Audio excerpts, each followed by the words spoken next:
Армсдар Казак Туран Елі. Сегодняшнее видео я бы хотел посвятить такой теме, как нападет ли Россия на Казахстан или нет.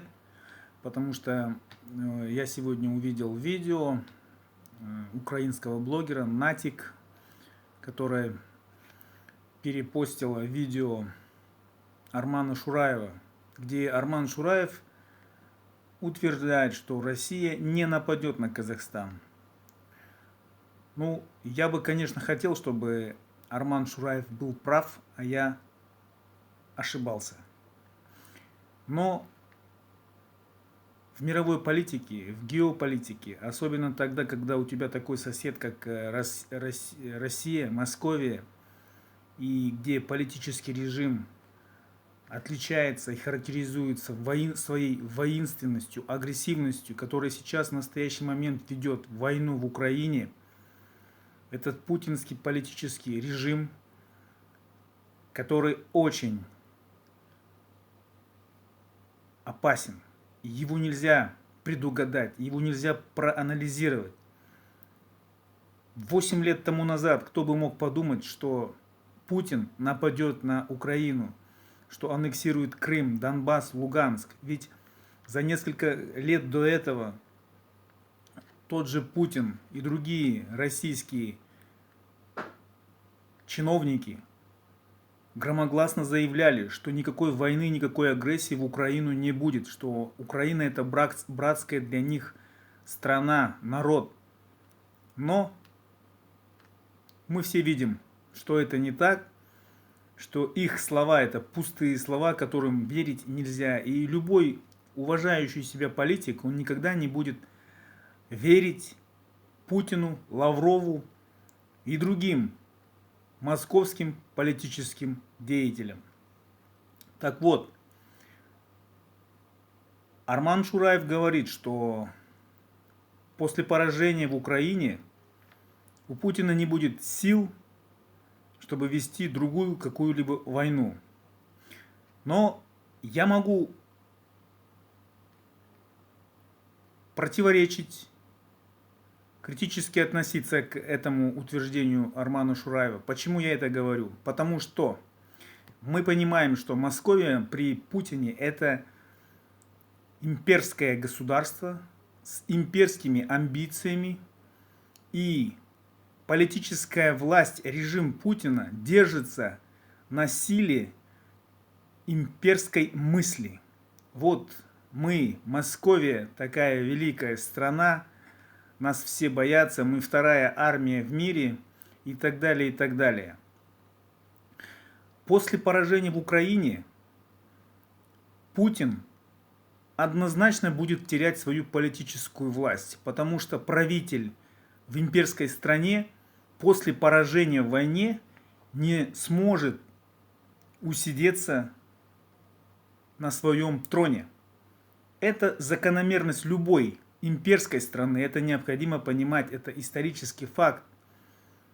Тот повелитель, правитель Московии, проигравший в войне, он всегда проигрывает свою политическую власть. Путин знает об этом. И чтобы оказаться не правителем, который проиграл, а правителем, победителем, он будет находить, искать внешнего врага. Но враг нужен будет какой? Конечно же, слабый, беззащитный, который не имеет каких-либо военно-политических союзов, который будет реально слабым и проиграет войну с Московией. Шураев говорит, что Московия потеряла уже большую часть своего вооружения и так далее. Нет, это неверно. У Московии хватит вооружения, которое осталось в наследство от Советского Союза. Да, это вооружение устаревшее. Они уже выводят танки Т-62 в Украине. Но этого оружия очень много в Московии. Очень много. Они могут высвободить то вооружение, которое находится у них в отдаленных войсковых частях, в той же Сирии, в той же Ливии, на Дальнем Востоке, Забайкалье и другие военные округа. Благо у них хватает оружия, у них есть склады, я говорю, с устаревшим советским вооружением. Потом Шураев говорит, вторжение, если произойдет, то Соединенные Штаты Америки, Китай помогут, спасут и будут за Казахстан. А я могу сказать, в январе 2022 года, когда были кровавые январские события, фактически Путин ввел войска, фактически Путин оккупировал Казахстан. Вы забыли о том, что 70 самолетов Путина прилетело в Казахстан, а это примерно, если считать один самолет по 250-300 человек, это фактически выходит около 20 тысяч российских войск было в Казахстане. Это примерно, приблизительно. Я просто посчитайте 70 самолетов на 250-300 человек. Это мое мнение. Вот, оно может быть недостоверным. Я сразу предупреждаю, чтобы меня потом не обвиняли в распространении заведомо ложной информации. Вот, это мое мнение, я имею полное право делиться этим мнением. Это я говорю следователям, которые сейчас будут смотреть тоже мое видео и искать в моих словах куски, слова, которые могут характеризоваться как экстремизм, терроризм и так далее. Поэтому, по моему мнению, я говорю, что оккупация Казахстана фактически была в январе месяце. И при этом ни США, ни Китай каким-либо способом, методом не помогла нам. И, по крайней мере, мы этого не видели. Возможно, были какие-то телефонные разговоры там Си Цзиньпиня с Путиным и Байдена с Путиным, но по факту мы видели, что Путин реально ввел войска УДКБ, а мы все понимаем, что войска УДКБ это и есть путинские войска, там 90%, наверное, численности войск это войска Московии, путинские войска. Поэтому вы должны это понимать. У Казахстана малочисленное войско. Это примерно где-то 88-87 тысяч человек численностью, да, вооруженные силы Казахстана. У нас устаревшее советское вооружение. У нас устаревшая военная методика. Все наши военачальники учились, большая часть, по крайней мере, учились в московских военных училищах, университетах.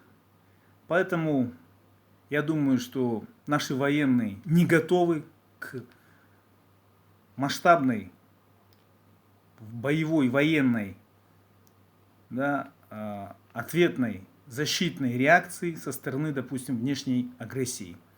Ну, по крайней мере, я так считаю, я думаю это. Так думаю. Потом 70 самолетов прилетело, 19 самолетов улетело, 51 самолет остался. Возможно, эти самолеты сейчас расквартированы на военных базах, которые у нас существуют в Казахстане, потому что 7 военных испытательных полигонов отданы в аренду Московии. У нас космодром Байконур отдан в аренду Московии. Возможно, там уже дислоцируются военные части Московии. Еще необходимо иметь такой вариант, как то, что Токаев – это человек, который всегда смотрит на Кремль. У него такое отношение к Путину. Это можно характеризовать как отношение подчиненного со своим начальством. Ну, конечно, начальство это Путин, а подчиненный это Токаев. И не случайно Буквально сегодня Министерство финансов Соединенных Штатов Америки ввело Казахстан в подсанкционный список, где помимо Казахстана вошли еще и Турция, Китай, да, и некоторые другие страны, которые, возможно, предполагается, да, их сотрудничество с Московией, помощь, содействие, развитие торгово-экономических отношений с Московией, когда санкционные товары передаются, продаются Московии. Вот. Это фактически предупреждение нам, Казахстану. Это тоже неспроста.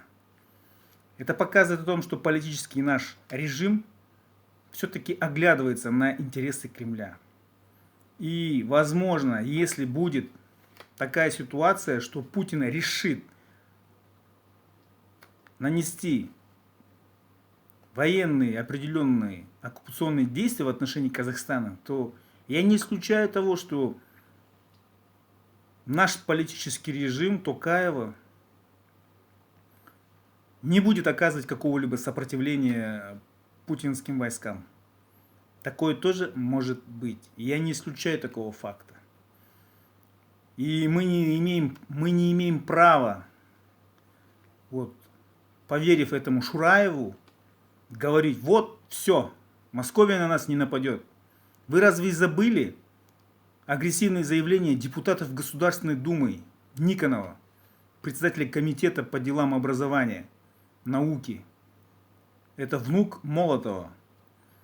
Заявление полковника ФСБ в отставке Федорова Евгения, являющегося депутатом Государственной Думы от партии «Единая Россия», земляк Путина, уроженец города Ленинград. Вы забыли агрессивные заявления Жириновского покойного, Лимонова, Солженицына, ныне здравствующих историка Спицына, писателя Прохорова, аналитика по делам Центральной Азии Дугина, где они прямо говорят о том, что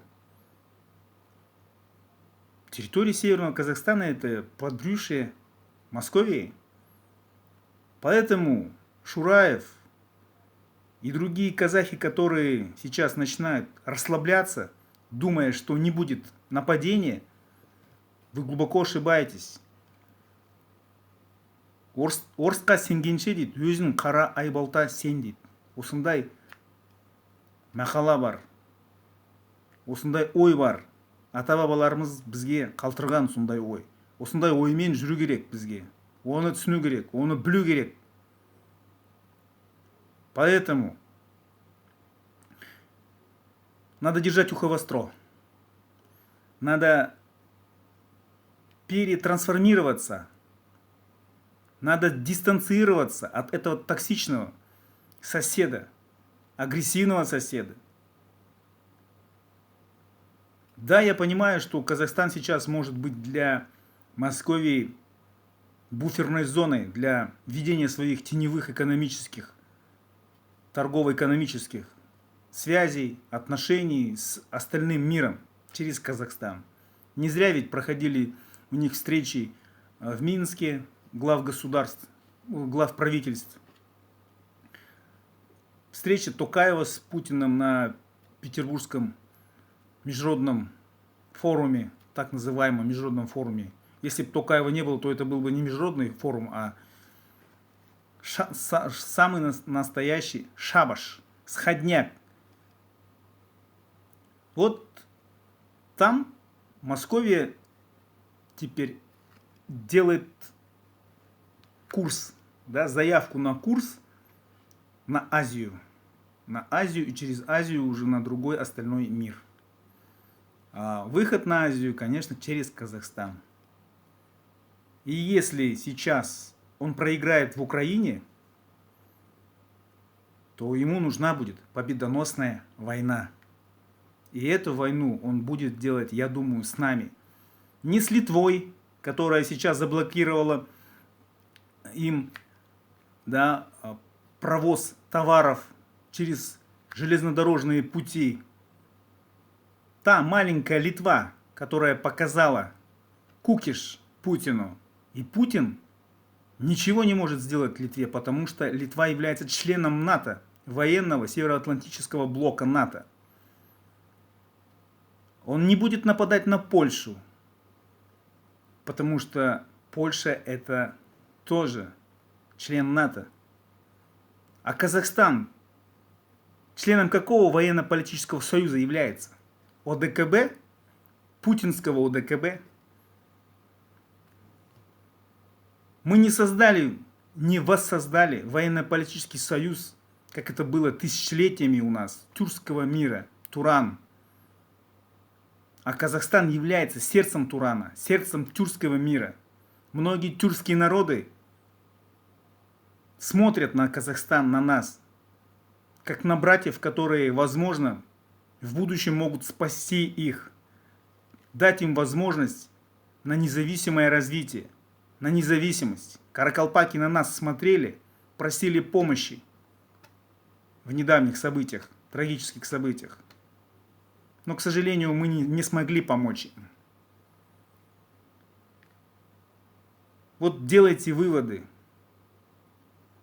От войны никто не застрахован. А казахской армии необходимо реформирование, это однозначно. Мы очень слабы, мы отстаем во всем. Наше вооружение, наша армия – это пережиток советского прошлого. Полностью вооружение необходимо проводить.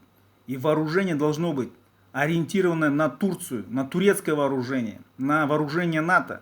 Это современные военные технологии. Война в Украине, война в Нагорном Карабахе показала, что вооружение НАТО – это лучшее вооружение в мире. Не устаревшие советские, российские технологии там. Это все миф, это все идеология. Чего только стоит РСЗО «Химарс», М270, арабское РСЗО «Джаладин», байрактары турецкие, дроны камикадзе. Есть ли у нас такое вооружение в Казахстане? Есть ли у нас авиация мощная? Есть ли у нас самолеты F-16 и другое вооружение? Есть? Нету. У нас нету этого. У нас северные границы в Казахстане открыты.